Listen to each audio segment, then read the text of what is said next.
when you have a good reference image, it can really make or break your portrait. Getting the details in the eyes is probably one of the most important things that you could really focus on. So in this reference image, I was actually able to have a lot of detail because the image was perfect.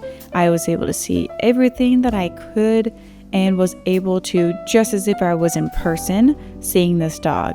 So in the highlights, you do want to leave those alone a little bit and then kind of create that lighter blue within the pupils. And don't worry if both eyes are not the same.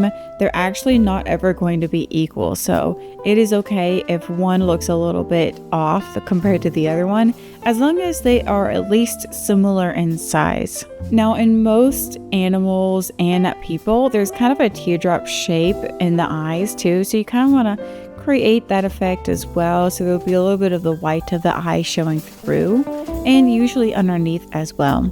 So the coloring in this fur is quite unique, so I ended up using this kind of a bluish tone color along with a little bit of some purple on it, the right hand side of this eye.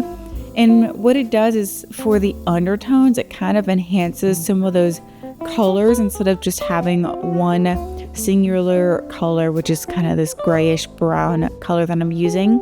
So it really does help to kind of make those features pop a little bit more, especially the highlights and the lowlights.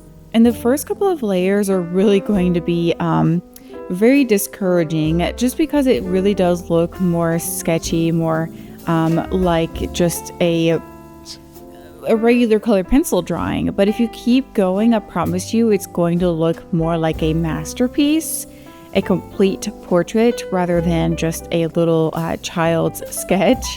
So just keep going with it, keep building up those layers. And then if you're wondering about that paintbrush that I was using, it's actually Gamsol mineral spirit oil, so it's the odorless kind, so don't worry about the smell or anything. And I just use it a little bit so that I can blend everything together.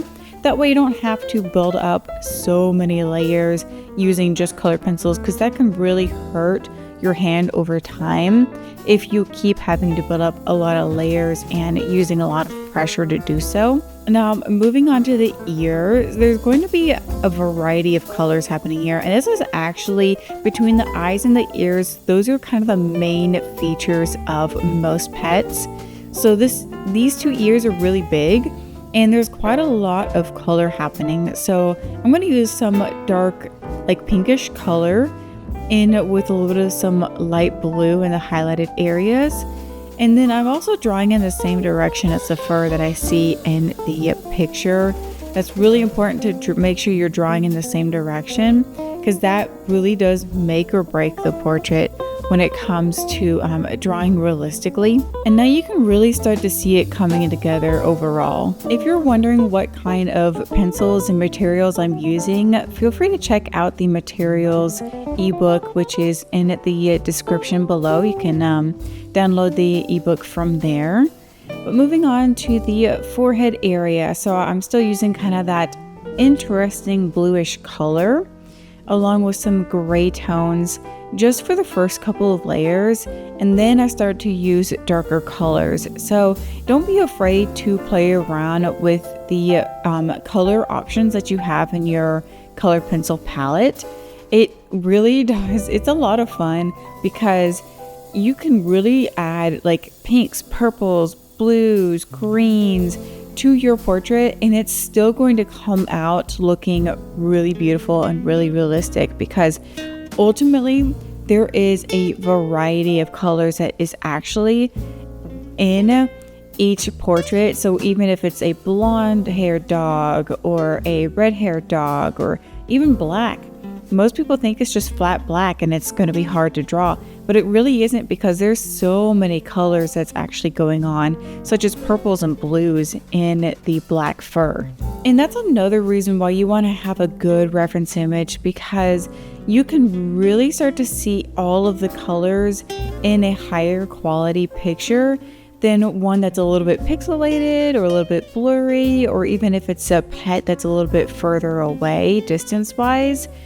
You just can't see as much detail in it. So if you can get your, let's say you have a client or something, and If you can get your client to take a closer up picture, especially if it's outdoors, you're gonna have a better time getting in all of those details, not just with the fur, but with the coloring too.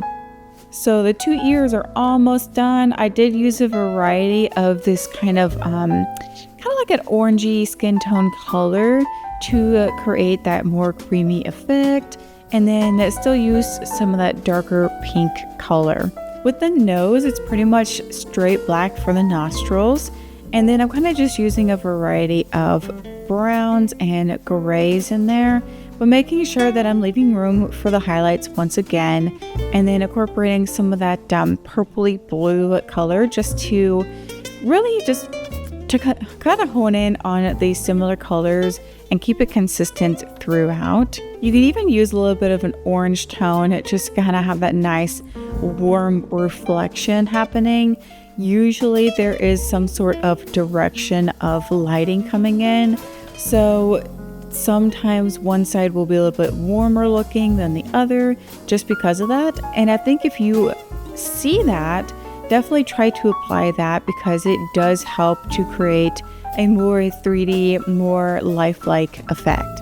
So if you're struggling to learn how to draw pet portraits or just animals in general, you can check out my full 8-week pet portrait program. It is highly in-depth. It has all sorts of different types of fur that you can follow along and draw, as well as different animal features, and I really just highly suggest it. So it's 8 weeks long. It's at your own pace though, but it's categorized kind of like a Netflix style. So you just click on the video, you read the directions first, click on the video, and then follow along that way.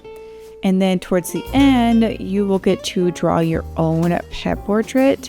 And then I will be able to help critique at the end of the very last week. If you want to check out that program, check it out in the description below. There is quite a lot of that orange tone kind of color in there. So just working on shaping the muzzle, the mouth area, because that is quite more of a white color. So I'm kind of working around that with that orange color and not using too much pressure. You really don't want to apply a whole lot of pressure when it comes to more saturated colors until you start to build up more layers, and then you can make your own judgment from there whether you should apply a little bit heavier pressure or not. If you're more heavy-handed, lighten up on it a little bit or use lighter colors. If you're lighter-handed, maybe use more more vibrant colors, or just use a little bit heavier pressure than you're used to.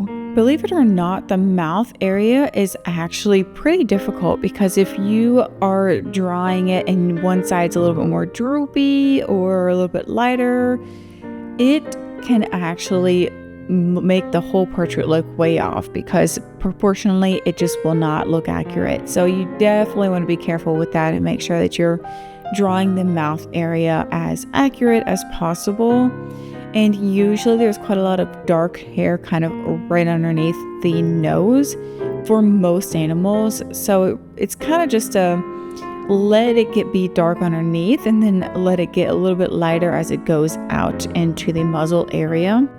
Now for the neck, there's not a whole lot going on, but you definitely want to still kind of focus on getting the details, even though there may not be a lot of details, but just kind of work on the colors and make sure that it is similar coloring to the rest of the head there. So kind of using some of that orange color, a little bit of some creamy, more ivory colors, and then using some light grays, and then kind of start to blend it all together. I also use a white color pencil to burnish over the top, and that burnishing effect, what that does is it creates a waxy coating, so you can it lightens it up, and it also kind of removes the tooth of the paper from showing through, and it just makes it look a little bit more realistic, a little bit more smooth, and then you can apply more detail on top. So if you don't have mineral spirit oil, you can use a white color pencil or just a very light color pencil to do that burnishing effect. Now you can also use a slice tool to kind of etch in some of those stray hairs. It really does help, especially for smaller portraits. And as always, I hope that this video was helpful. Do not forget to like and subscribe, and let me know in the comments below if there is any questions that you have, or if you are eager to learn about a specific animal too.